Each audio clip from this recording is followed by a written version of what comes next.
So, quick disclaimer, I'm going to play this little video for you.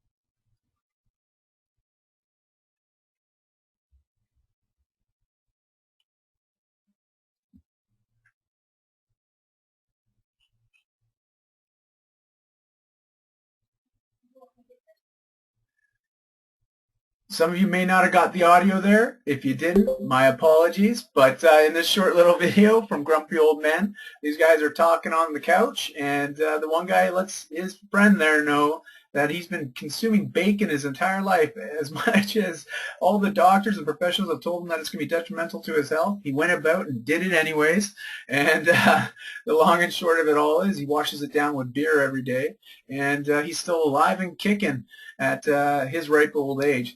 And really, it's me making light and a bit of a disclaimer. I've been in the health and fitness industry for about 16 years, actively earning an income from it since I was 21.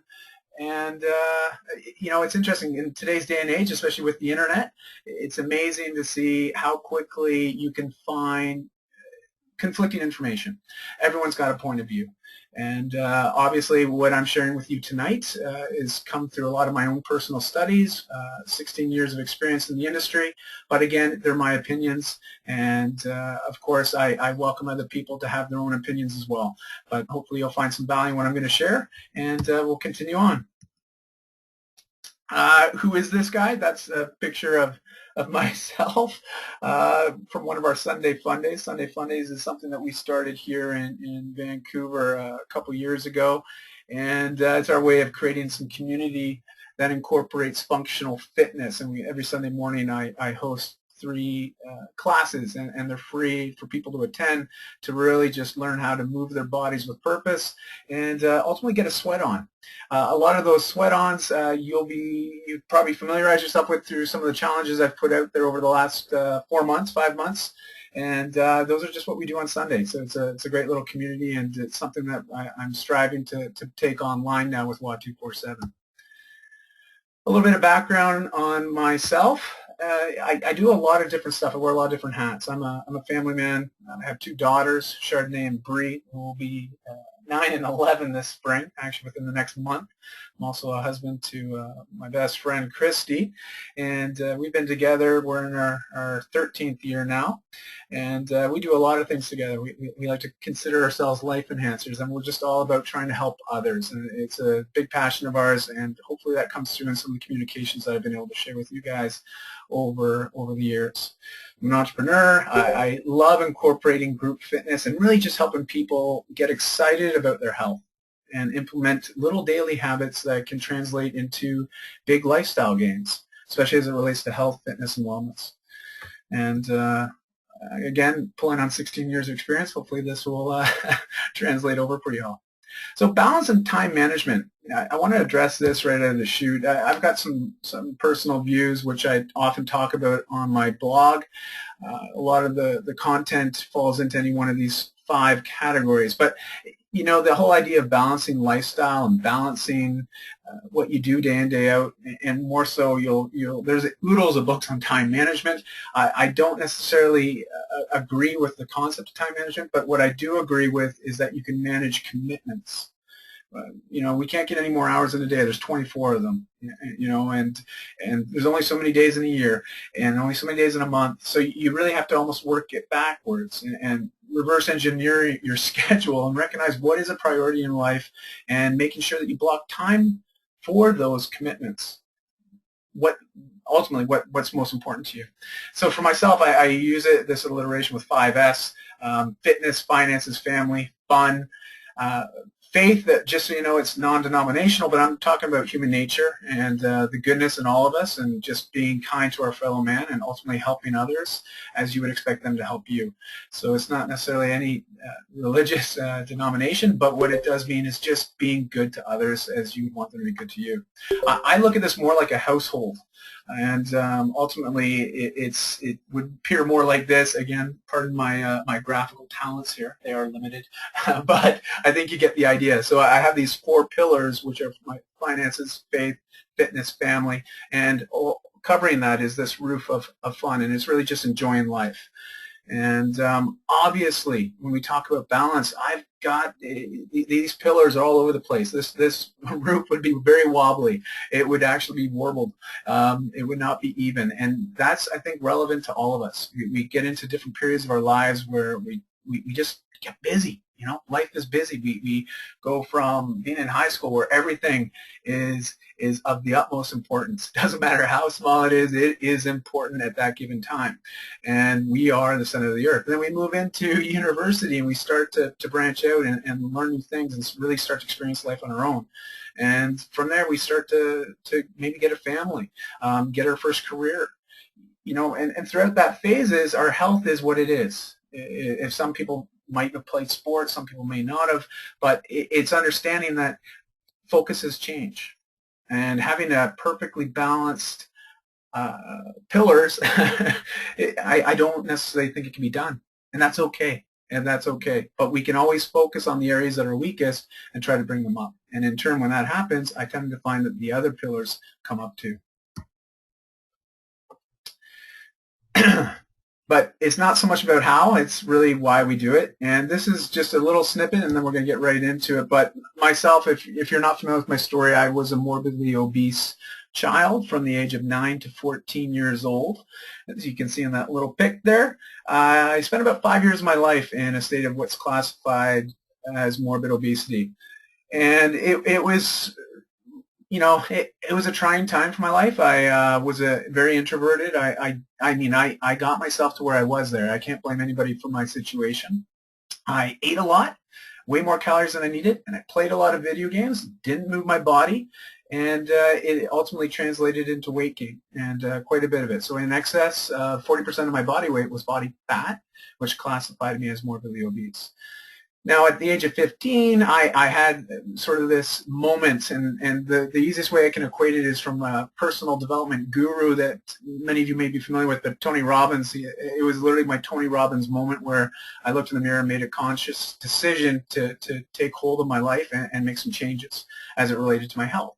And by doing so, this is all pre-Google, not to date myself, but I am 37 years old. This is before the World Wide Web was readily accessible, even in a phone or in homes, And I went to the library. I went and I really connected with people that knew what they were doing. And this is the thing that really amazes me now, is that technology has allowed us to connect all over the place and ultimately develop relationships, but also consult with people that have tremendous experience, are masters of their craft, and have knowledge to share. And it's just whether they're willing to share it. And I find that most people are, and it comes back to that whole faith pillar. And that's a shot of me and my wife a few years back. So my daughter is quite a bit younger there. That's 4 or 5 years old. But that's really gives you an idea of us as a family. That is my why. That is what drives me. I would challenge every one of you to take stock of what's most important for you, and ultimately figure out what is that why that's going to drive you to make change, whatever it might be. Whatever is that one thing that you want to do in the next 6, 12 months, 3 years, 10 years, whatever that one thing is, what is it that's going to get you to really internalize that and drive towards it? It's that why, and really everything gravitates around my family. And that's really what helps me stay true to what I'm doing. And yeah, I have a lot of fun doing it. So what's the problem, right? This shot, you may have read the post. It came after the survey, which we'll get to in a second. That this is a true family that combined weight, and from what I've read about it, they were quite proud to have won that title of combined the largest family on record. And it's a scary stat, but this is bad. When this occurred, obviously this is not like it is today. Even when I talked about myself being morbidly obese as a kid, it was, back in the 80s when, this whole obesity or childhood obesity epidemic, you just wouldn't even have childhood and obesity in the same sentence. Not like today. I mean, the Obama administration are doing great things. Michelle Obama's really taken hold of it and has really brought it to the forefront. And I think that's a good thing. But clearly, there's a weight problem. So what do we want? And this is going to relate back to all of you because I know a lot of you filled out that survey that was put out. And it's interesting to take a look back and see what the top 5 health, fitness, and wellness goals were for the people. There was almost 1,000 people filled out that survey over about a 10-day period. And number 1 was just to look and feel better. Number 2 is to increase lean muscle mass. Number 3, weight release. And that's me really just putting a little play on words there. But the whole concept is, again, back to that mental idea of releasing something. When you release something free, you're letting it go. When you lose something, what happens? I lose my keys all the time. I lose the TV remote. I instinctively want to find it. And it's all I can think about is finding it. So if you think about your weight that way, you can almost play with it a bit. And it's like when you lose that pound that you've been trying to lose, say bye-bye, release it into that stratosphere, and say goodbye forever. And then we have next on the list, be able to do anything and not be limited by physical ability. That's always a really important one for me because as we age, we want to age well, but age functionally and be able to do those things in life that we may take for granted one day if we just lose that ability to move or to care for ourselves. And I'll talk about that in a little bit, as well as just age well, which I think overlaps that. So this is what we want. This is what everybody agreed that these are their top priorities for committing to a health and fitness lifestyle change or a health and fitness goal. Now, what happened though, and this is what I think you might find pretty interesting, is when asked, did you reach your goals last year in 2013? Well, 10% of the respondents said no. 40% said they got close to it, but they did end up falling short from reaching their goal. So that puts us at almost half did not reach the goal. However, 30%, almost a whole third of all the respondents did hit a goal, which is fantastic. That is amazing. And then we had 20% that didn't have a goal. So it's really interesting to see that spread. And as we talk about goals, I find this one really interesting. But these are some of the reasons that were given. In fact, they were the top 5 out of a list of 10 of reasons why we don't commit to working out. 1 was being exhausted after work. 2 was just not having enough time based on work or life commitments. 3 was just stress from a job, just not giving you that motivation to want to exercise. Wasted time commuting to and from work. Hey, we're all into that. I live in Vancouver, British Columbia, Canada, and our infrastructure is such that we've got a bunch of bridges, a bunch of water, and tunnels. There's bottlenecks all over the place. Traffic's horrendous, and so I can definitely relate to that one, as well as time being taken up by our kids. Now, this is the one that really struck home with me because it's again to that language idea. Blaming our kids for not being able to exercise. For myself, as I related earlier a couple slides back, my main why is my family, in particular my kids, and it's being a role model for my kids. They're my reason why I need to maintain my health, not a reason why I fail from maintaining my health. So it's, again, that sort of idea, but that was the top 5 that were reasons why exercise and fitness goals were not achieved. And I don't know if you're a fan of The Office, but I always love this. And definitely they create stressful situations in that. Where are you now? This infographic came from a company that I work for called Fitness Town. And they did a number of surveys through Ipsos Reid. And they surveyed a lot of Western Canadians, a very large amount of people.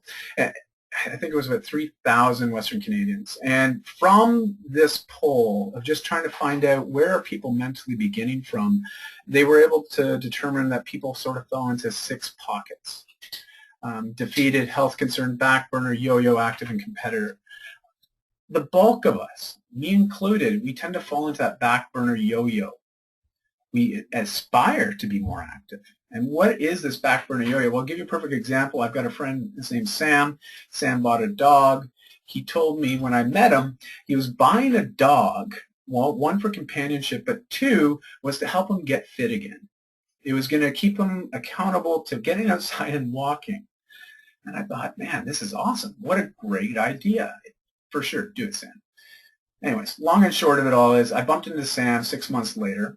Sam's dog, unfortunately, had gained probably about 20 pounds. His dog was considerably overweight.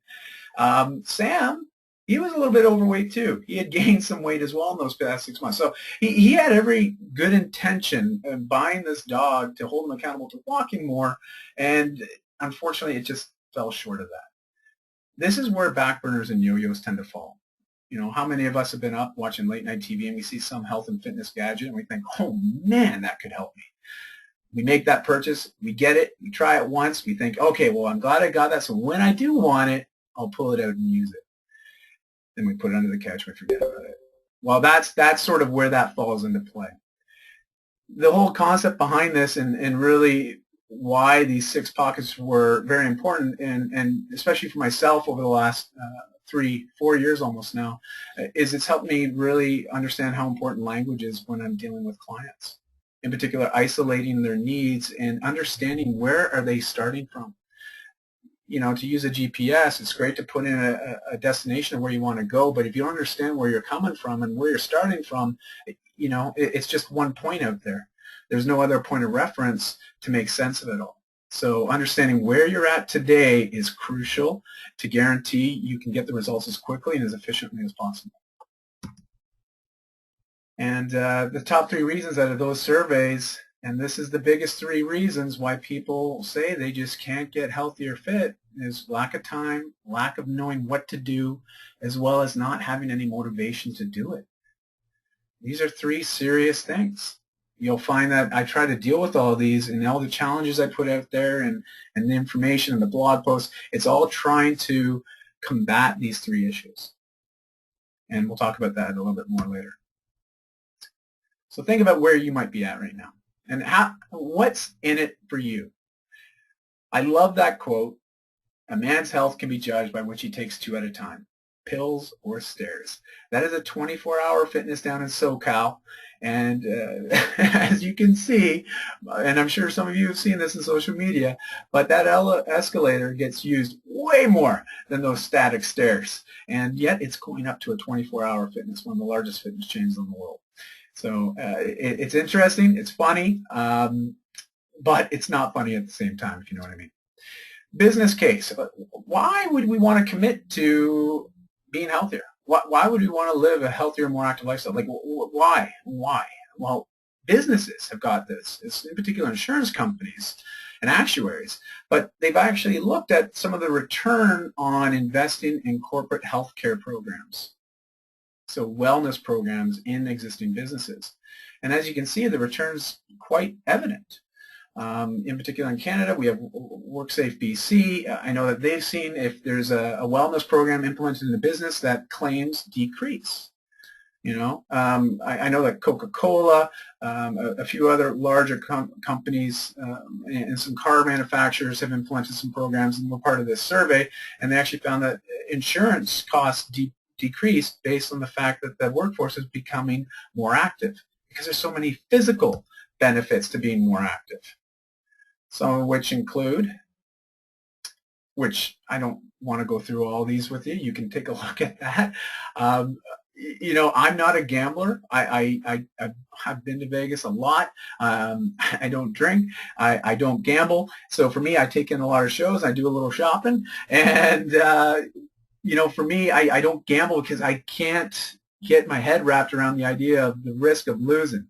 Well, what's interesting is I don't like to gamble when it comes to health either. And if we know, and there's lots of backing to support these statistics, if we know that being regularly active, you know, for as little as 20 to 30 minutes a day can reduce the risks of developing a whole series of health issues, why would we not make it a priority to commit to at least getting a little bit in each day? I'm going to leave that question with you. You can think about that one yourself. I need to ask you this question, and I know it's a bit rhetorical because it's one way. This being on a webinar, it's really tough. I wish I could open up the line to all 90 of you, but I can't. What do you invest daily into your health and wellness? So what is it that you do every day to get the best return? And in looking at the Facebook group, as well as quite a few of you with your emails to me, I see what you do daily. And it's incredible. It's amazing. And I know you're feeling great about it as you've been sharing a lot of your successes as well as your victories. And of course, I see the group coming together in the community and consoling our days where things don't go quite as well. But I'm not in the finance industry. I have friends that are. And they often talk to me in terms of return on investment, saving for my future. I tend to look at health very much the same way, and I see a lot of similarities between the finance industry and the health industry because it's all about daily investments.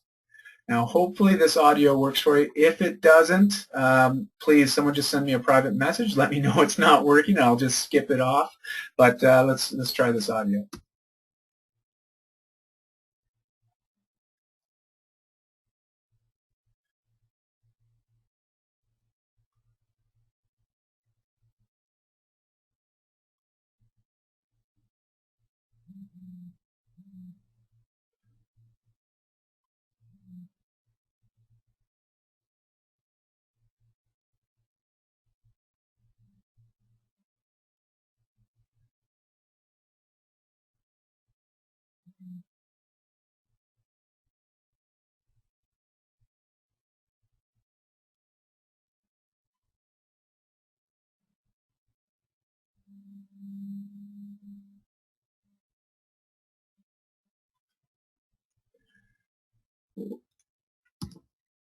All right. Well, thank you, Amanda. I just got that, and I understand the sound is not working. So all these future videos, well, I guess we'll skip out on the audio. That is from a milk commercial here that aired in Canada quite a bit for a stint there, and it's all about survival of the fittest. It's more tongue-in-cheek about that idea of health.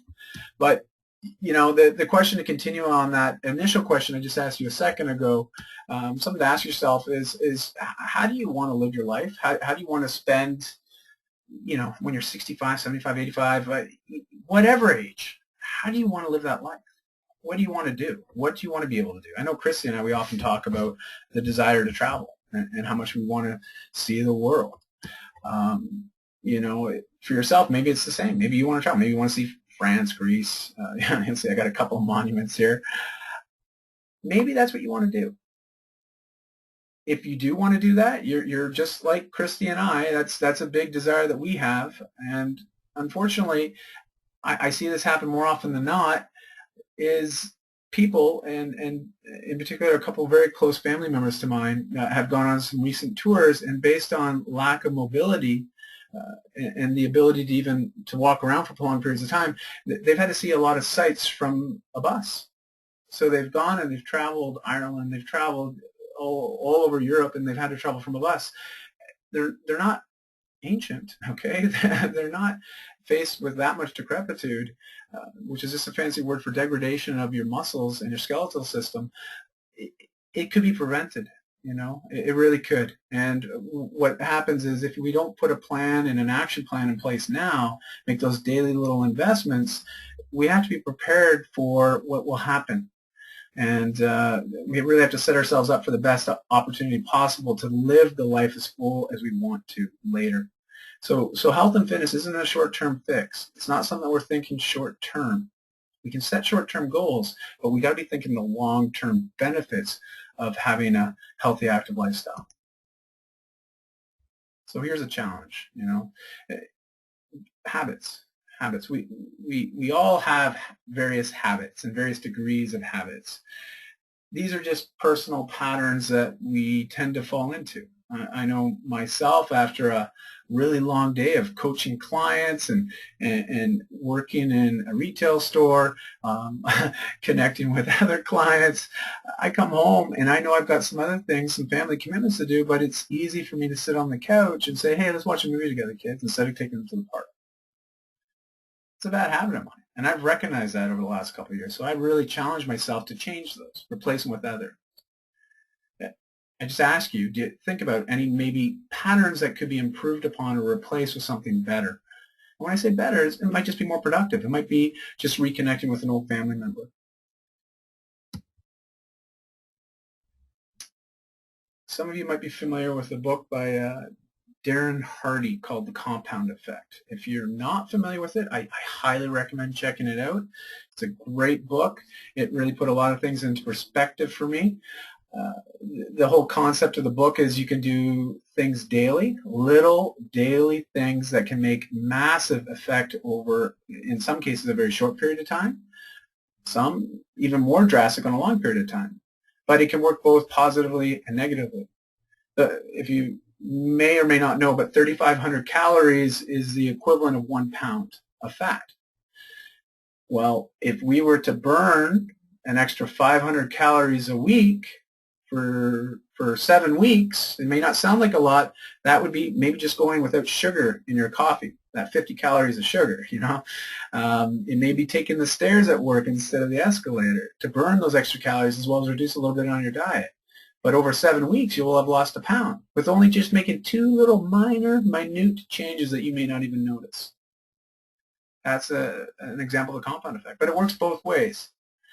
You know, I've had some clients in the past, and they're like, I just can't seem to lose this weight. I'm training hard. I'm training a lot of hours in a week.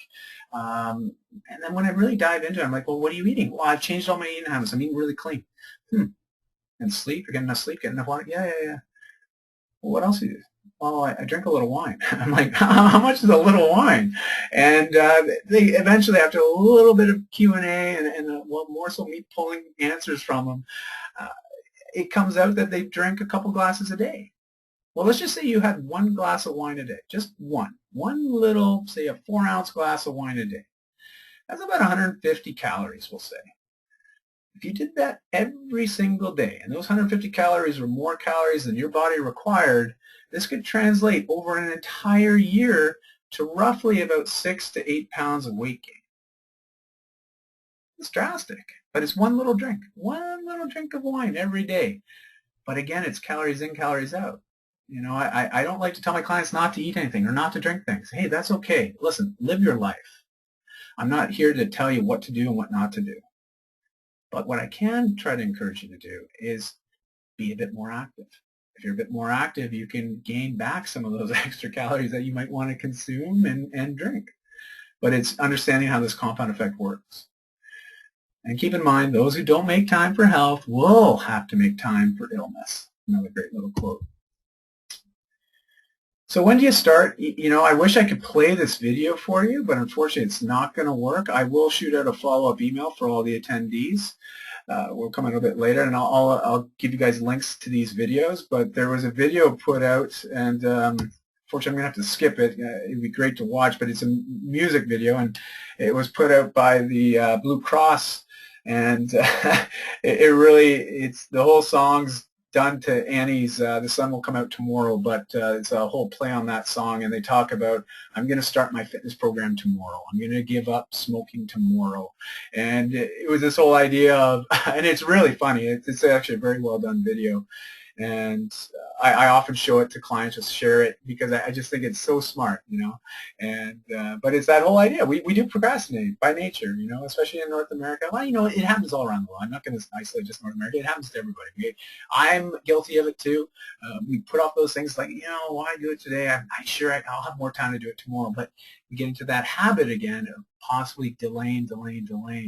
So when do you want to start? Well, pretty much right now, okay? Like just start, and whether it's little bits, that's great. These are some of the tips I was talking about, and I'm sure some of you are familiar with the SMART concept. It's an acronym for setting goals. It's used by a lot of sales trainers, a lot of professional and personal development coaches. They talk about setting goals that are very specific, you know, measurable, attainable, realistic, and time-bound. It really wants you to get very, very precise about the kind of goals that you're setting for yourselves. I like to take this one extra step, and here we go. SMART, Smarty Pants, okay? There we go. And the little difference here is your peers' accountability needed to succeed. this is the community piece that I love about what we've been doing already for the last number of months.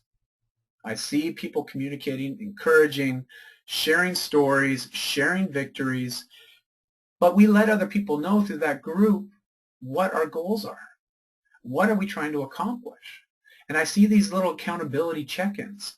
It's a very, very powerful tool when used correctly. And I see everybody using it naturally, just instinctively using it the way it's meant to be used, to harness good and results. And so I just challenge you, you can get very specific with your goals, set a time on it, but recognize that you need to have somebody hold you accountable to reaching those goals. Because until you say it, it's quite frankly just a dream or a thought. But put it to paper, put it on a tweet, post it on your Facebook timeline, whatever. Get it out there. Let people know this is what your goal is. You'll be surprised how many people will come to the forefront and say, wow, right on. And they will cheer you on. And trust me, that act of cheering you on and encouraging you, it's only going to fuel your fire to continue that decision that you've made, continue to execute the plan to reaching those goals. Tip 2, this is a little bit of a philosophy for myself, and it's basically what I did as a kid when I was obese. And it was literally, I ate more. Now, I know it sounds funny, but I ate more vegetables. Back then, I was not eating any of that stuff. I changed the kind of foods I was eating. I wasn't necessarily eating less as far as quantity was concerned, but I was replacing some of the carbohydrates, in particular a lot of the brown breads, a lot of the rices, a lot of the pastas. I was starting to use a lot more vegetables, getting the natural fibers. So I challenge you, try to eat more vegetables, fill up the plate with a lot more of that. Drink more. Well, no, not wine, okay, or beer, but drink more water. What's really interesting, there's a Metabolism magazine that printed a study that they did. I think it's like 7 or 8 years old. I know I've quoted it and referenced it in some of my blog posts, but they actually looked at most people in North America that were part of the study walk around at any given time slightly dehydrated. And it could be, 25, 30, 40% dehydration. They have the actual numbers in the medical thing, but I'm going to give you the synopsis. Basically, people walk around dehydrated. When you're dehydrated, a lot of things aren't working right in your body. One in particular is your metabolism. It's actually slowed slightly. And in this study, they found that people's metabolisms were slowed as much as 30 to 50 calories a day. So you were burning less than, 30 to 50 less calories than you normally would if you were well hydrated. Remember we were talking about the compound effect. We were talking about those daily calories that you could cut from some other stuff. Well, here's calories that you're not burning because you're not getting enough water. So a little fix, especially with a lot of my clients, I just get them to start drinking more water. Try to aim for that minimum 2 liters a day. But if you're active, obviously you need more. And, go for that 2 to 3 liters a day. Now, space out through the day. It doesn't mean you sit down at a desk and chug a whole liter. A cup, a cup an hour, whatever. Get it in throughout your waking hours. But you'll find that if you can do that and you're properly hydrated, you probably won't put on as much weight and not be questioning, well, hey, why is this weight gain happening? If you go through that perpetual compound effect over and over and over, years and years and years, and just think it's those extra pounds that you could have just alleviated by making sure you're drinking enough water. And then lastly, I think this makes a lot of sense, but you got to move more. I put a couple blog posts up. I'm standing at my standing desk right now, just so I'm standing and talking to you. I just feel more energetic when I'm upright. A lot of us spend a lot of our days, we wake up in the morning, we go to the fridge, we prepare our breakfast, we sit down at our kitchen table. We finish our breakfast, we put the dishes away. We walk to our car and we sit in our car and we commute a great deal to work. We get to work, we say hi to everybody, grab some water from the water cooler, hopefully, and then we go sit at our desk.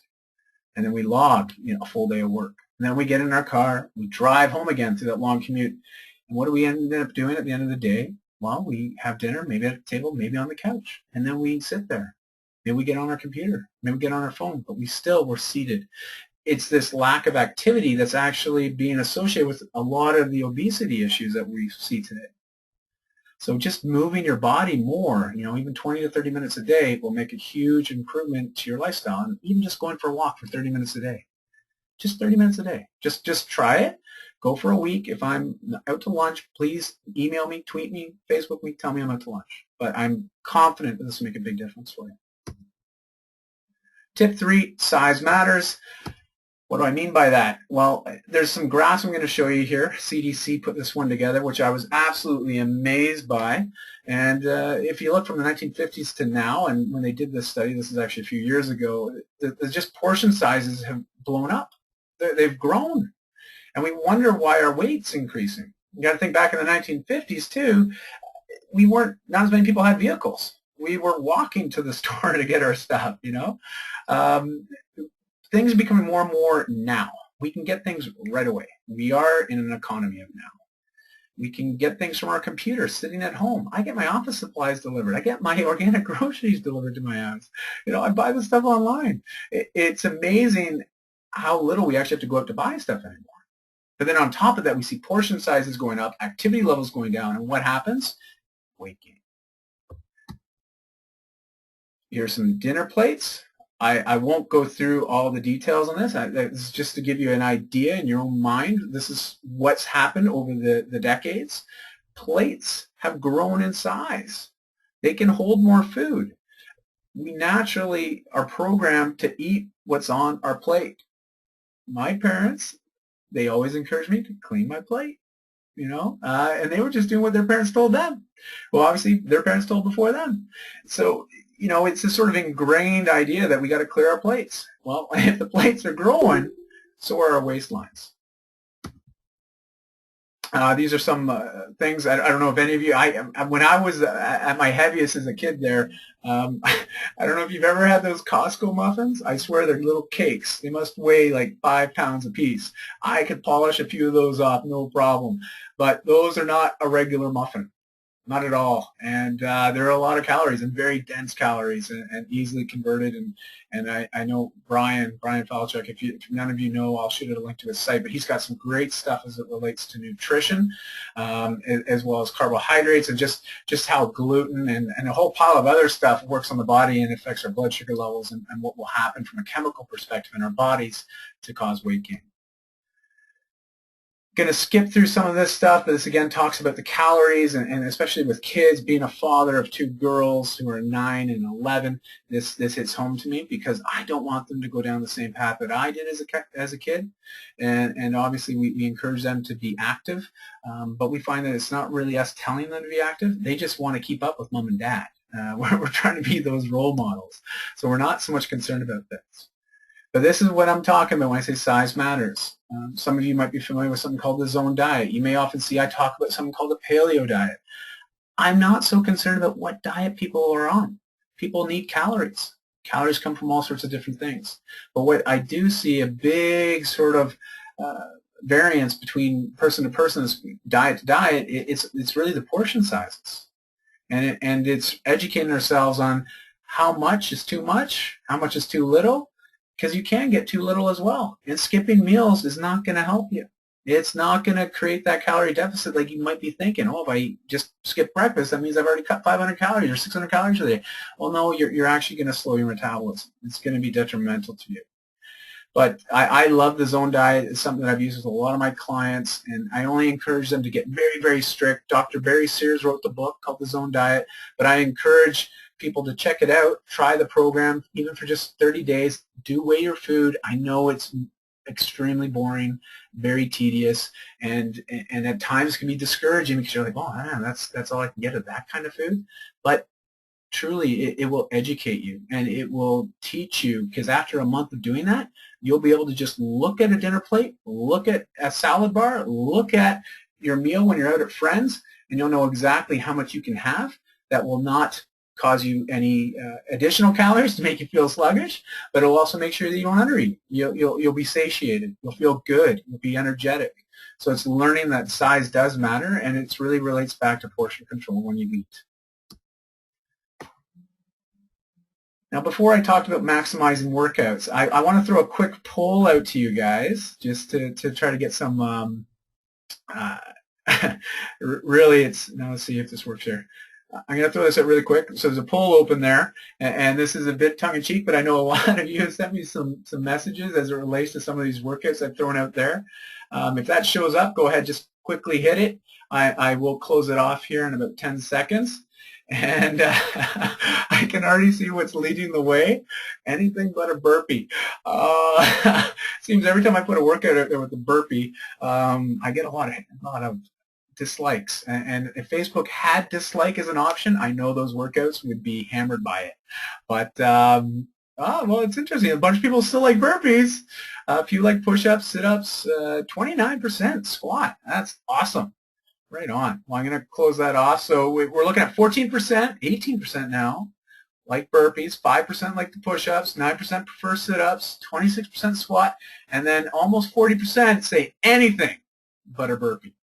Well, that's okay. That's very fair. I once did an interview, and I was asked, what's the one exercise if you were on a deserted island out in the middle of the ocean that you'd want to be able to do? And I thought, well, man, it's really weird. If I'm out in the middle of the ocean and I'm on an island, if it's deserted, I think I want to preserve calories. That's where my mind was going. I was like, I don't think I should be moving too much, waiting for a boat to get me.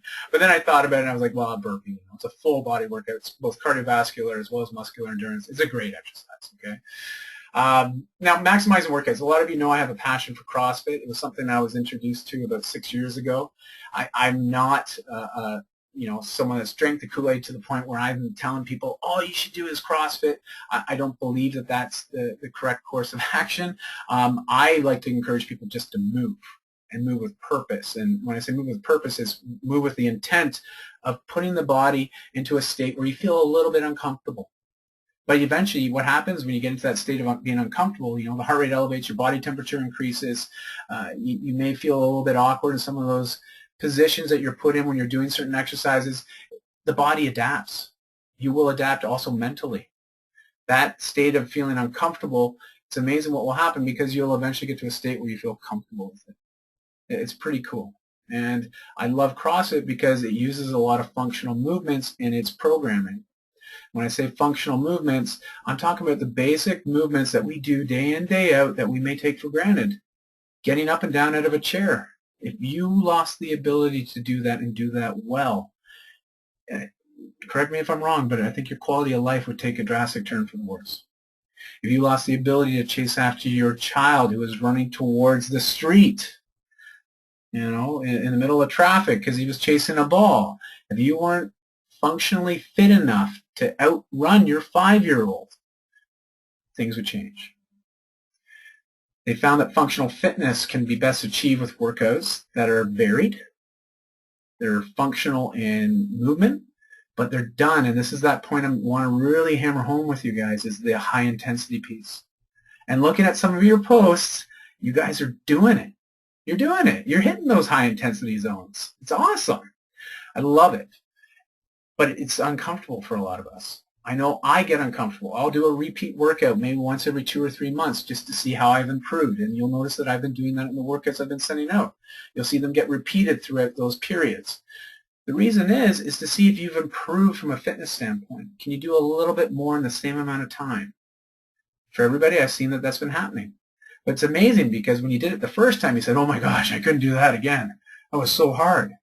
And then all of a sudden, you're doing it again. It's like, wow, this time it still was hard, but it wasn't as hard as I remembered it to be. It's because you're getting comfortable with feeling uncomfortable.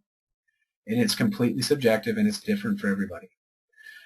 But workouts that are constantly varied, and some of them very often are very short in duration, but they're functional in muscle recruitment, and they're done with that high intensity, it's incredible the results you will get, and they're lifetime results. These are things that can be emulated day in, day out, don't require a ton of equipment. You can use elaborate equipment if you want, but you'll find that it's fairly basic. It's very accessible, but it's understanding yourself and what challenges you. And this is where coaching comes into play, and really having somebody that you can connect with to help you along those ways.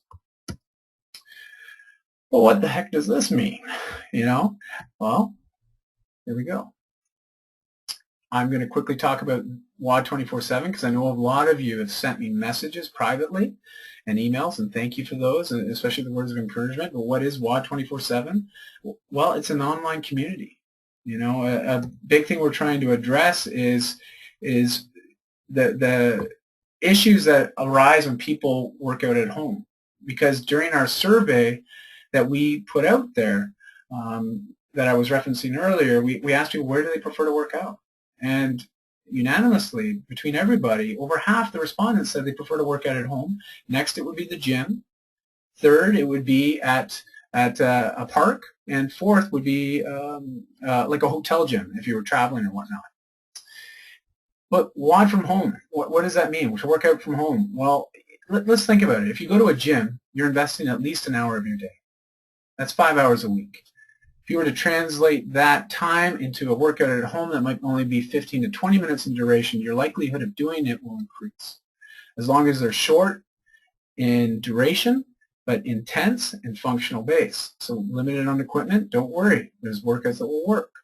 So my whole idea is how do you get back some of that time, which was one of the primary reasons why a lot of us fall off our fitness programs, is that it's the lack of time that we have in our lives already because we're being pulled in so many directions. So it's figuring out how do we leverage our time better to get better results, as well as the motivation piece. You know what? If it's a long workout at home, I already know with my clients that I work with now that long workouts at home, it's too easy to get distracted. Oh, the season finale of Walking Dead's on TV, you know. Oh, I got to go help, my daughter Chardonnay with her homework. My workout gets cut short. There's all sorts of reasons why our workouts might not continue and that we lose that drive to do them. So short, efficient workouts is a great way. But the last piece is the community piece, and this is what I love and what we've been seeing over the last 4 months with Facebook, as well, a lot of you connecting, is that social camaraderie of someone that can be there to help you, and in turn you help them. It's what keeps us engaged and keeps us going.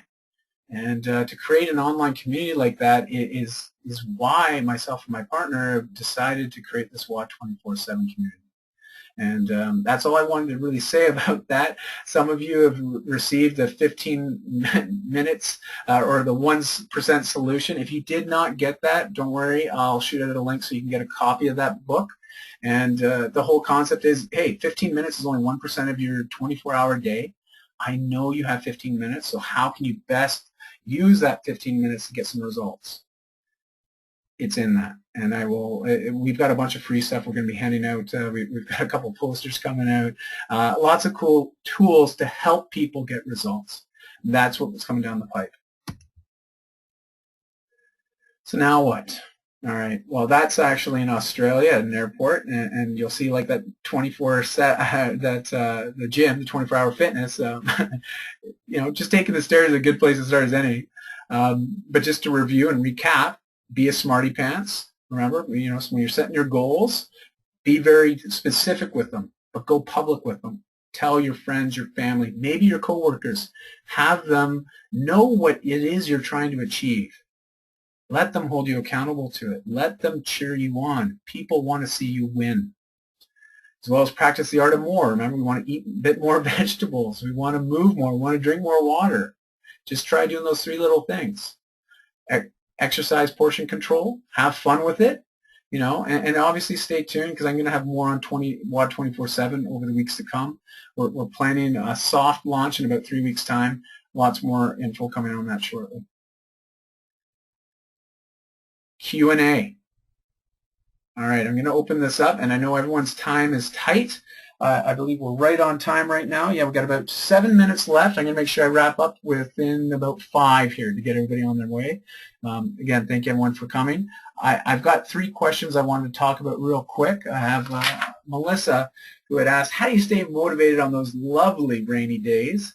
And Melissa lives here in Vancouver, and as well as she asked, like, how do you help motivate an unmotivated partner? Well, let me answer the first part there. Weather, sure, is a big deal for a lot of us.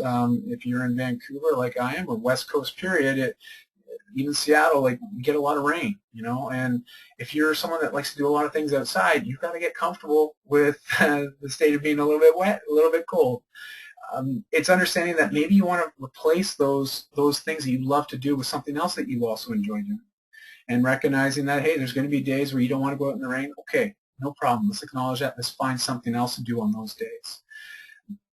That's what I've done myself, and I know I'm the worst too, because even when I've tried golfing in the past, I'm a fair weather golfer. I don't like to get it wet, and so I do encourage people to stay motivated. Just make sure you're doing things that you love, whatever it might be, and if you love it, you're more apt to do it. If it's really something that you're dreading, trust me, the mind will win out eventually. It will beat the body. It will say, body, don't do this anymore because it's not fun. As well as the part about motivating an unmotivated partner, well, at the end, my job as a coach, it's not to motivate people, it's to not demotivate people. That's really how I look at being a coach. With my partner, I try to be the same way. With Christy, my kids, I'm not there to always constantly motivate, uplift them. That's got to come from within. But I'm not doing it justice if I'm demotivating them and trying to encourage them. There's just some days we have bad days, and sometimes we just want to be acknowledged we're having a bad day. Some days we just don't want to do anything. That's okay. We can't have someone there, hey, come on, because it can be somewhat dismissive. We don't want to undermine where people are at. So, if they're unmotivated to move, there might be something else there, right? I'm not I'm not someone that can talk about that, but I think definitely there's an opportunity there to not unmotivate them any further, and maybe just lead by example and engage them with that. Dallas asks, how can one come back, or sorry, Serena Dallas, how can one come back after injury? Serena has been in an injury. She's been doing physio with limited results, and she's experienced a bit of weight gain based on the injury. I feel for you, Serena. I went through the same thing last summer competing at the Western Finals for CrossFit, and I popped a disc in my back, and it was a long process to get back. It was about 6 months just to even start lifting weights again. It was tough. It was really tough, but I really had to dial in my nutrition to mitigate some of that weight gain. And when I say dial it in, it was, again, portion control. I was still eating regularly, but I wasn't eating as much based on my metabolism had taken a beat down. Because when we injure ourselves, our bodies go through a whole lot of processes. A lot of different things happen. And I'm not a medical doctor by any means, but I've read a lot on it. And it's amazing the stress hormones that are created in the body and how detrimental it can be to some of the basic bodily functions. And if you like, reach out to me, shoot me an email. I can definitely point you in the right direction of people to talk to. But I know there's hope. Myself, I eventually got through it and have gotten back to where I was. But again, it's one of those things that are still in the back of my head. Injuries are never easy, but I do know you can do it. You totally can. Perry asks, what are some of the best warm-ups, heart and stretching, best breakfast, lunch, dinner, and snacks to eat before a workout? Well, eating before a workout, I don't recommend anything with protein in it. If you've ever eaten a meal or even a snack right before a workout, stop doing that. There's a lot of things that happen to digest your food, and in particular, when you eat, blood rushes to your stomach. And why? Because it's got to digest it, and then it's got to carry it out to the rest of your body. So it actually pulls blood from other areas where you probably prefer to have it. So try eating, like for myself, and I'm talking for my own personal, like if I'm going to have anything with protein in it, I make sure I've got about 90 minutes before I have to work out. After I work out, I try to at least have a little bit of protein with some carbohydrates. I like coconut water with a couple scoops of protein, and I mix it up in a mixer, and I slam it back after I finish my workout. For me, it's just nice. It's easy. I don't have to think about it. It fits in my gym bag, and that's sort of something I've been doing. As far as breakfast, lunch, and dinner, there's a whole series of paleo type dishes that I tend to go with. I like paleo only because of the gluten-free aspect and the fact that it tends to be a lot of whole foods. I'm not saying paleo is the solution, but I like some of the cookbooks that I've purchased over the years because it has very quick and easy meals to use that will fit into all those categories that you were asking about. And as far as warm-ups go, I'm a big believer in dynamic stretching. Some of the warm-ups I've shared out there. I was going to say I'll shoot you an email as well, Perry, with some of the stuff that I do and some links to some of the workouts. Now, just quickly, I know I'm about a minute past here. I want to quickly get to John's question. How do you resist temptation when it comes to food so that you break bad habits and create new healthy habits. That's a tough one. And why I say it's a tough one is temptation is personal. It really, listen, I've got a sweet tooth, okay? I told you guys where I started from as a kid. I like sweets. I eat too much of them. I used to anyways, and especially carbohydrates. Like, I love muffins. Anything that was a bready and like a muffin, I would consume, and I would consume a lot of it. It was a big temptation for me because sugar has, and Brian's written about this on his website, but there's a certain effect with especially refined sugars, and there's been a lot of medical studies that have compared it to some illegal drugs, and it's interesting when you start looking at the chemicals that come into play with our body when we start to eat certain things. So when it comes to temptation, it's really just recognizing that if you take it out of your house, you're probably less likely to eat it. And that was something that I had to do with myself. I had to share with my parents, this is what I want to do. I wanted to lose the weight. I wanted to get healthy.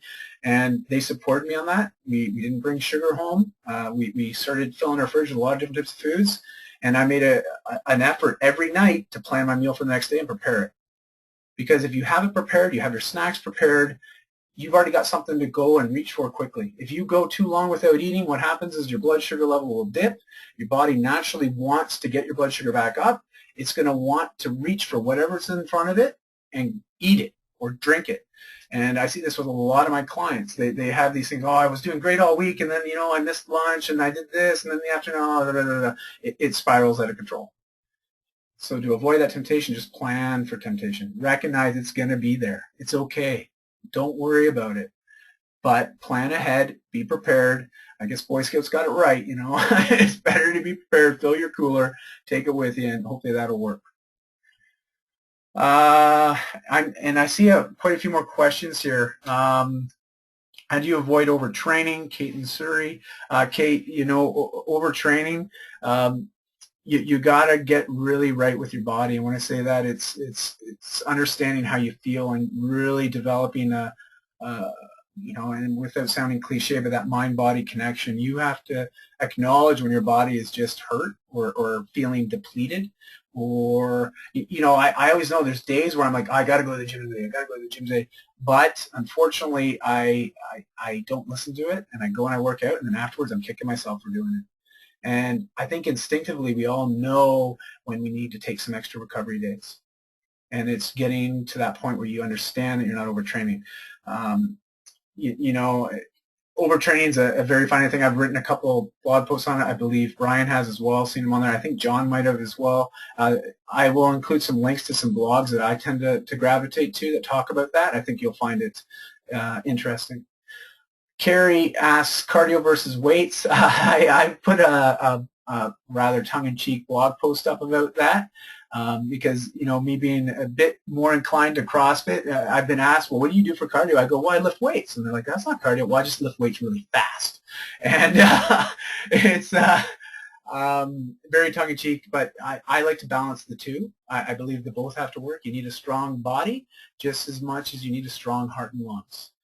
They both play into each other. It's nice when you can do a workout that incorporates both. I think people recognize that some of the workouts I've put out there and the types of programming I typically do will encourage some sort of resistance training, but you definitely get the cardio impact from it as well because we're doing repetitive rounds of various movements that are compound movements. We're using a lot of different muscle groups. So it gets the heart rate up, burns a lot of calories, it will burn fat, and it will build muscle. But if you're looking for cardio specifically, it's good to have those days. I have certain days where I'll just go and I'll use a rowing machine and just row. And also, okay, Kate asks, who is Brian, the nutrition? I will provide a link to Brian's blog for everybody on the follow-up email with some of the links, and I'll provide a copy of this PowerPoint presentation as well for everybody so you can actually see the videos, which I think are hilarious. And I'm going to take this one last question, guys, and then we're going to close it off here and give you my contact details in case you want to reach out. Oh, sorry, here, where are we at here? There was one last question I was going to take. Oh, no, I think that was it. That was great. Okay, there was a couple more that came through there, but I'm going to respond to those personally a little bit later. I do want to be conscious that we are a couple minutes past here, and I don't want to keep you guys any longer. To connect with me is really easy. I hope you've all recognized that already. You type my name into Google, and there's a lot of pages. It's the advantage of having a very unique name. Di is a Welsh name for David, and Manuel, well, you have to figure that one out, but I've got some Spanish in me too, so I'm a bit of a mix. But you can connect with me personally on Facebook or my Moose is Loose page. Twitter, really accessible. Email, I put up a lot of videos on my YouTube channel, and yeah, that's actually my address. If you're ever in Vancouver, I would hate it if you didn't look me up. I would love to connect. Even get a workout or go for a walk around the seawall. We live right on that. And then lastly, just thank you everyone for attending tonight. I really appreciate it. And again, thank you for all the support as it relates to WOD 247. Stay tuned. There's more news coming on that over the weeks to come with some cool gifts. I've got a lot of cool stuff, tools to really provide you with to help you ensure you get the success that you're after when it relates to your health and your wellness. You're awesome. I love Bill Murray. I think he's hilarious. But I love that poster. And honestly, you're awesome. Have a great evening. And thanks a lot. I'll be in touch with all of you soon. Good night. I'm over and out.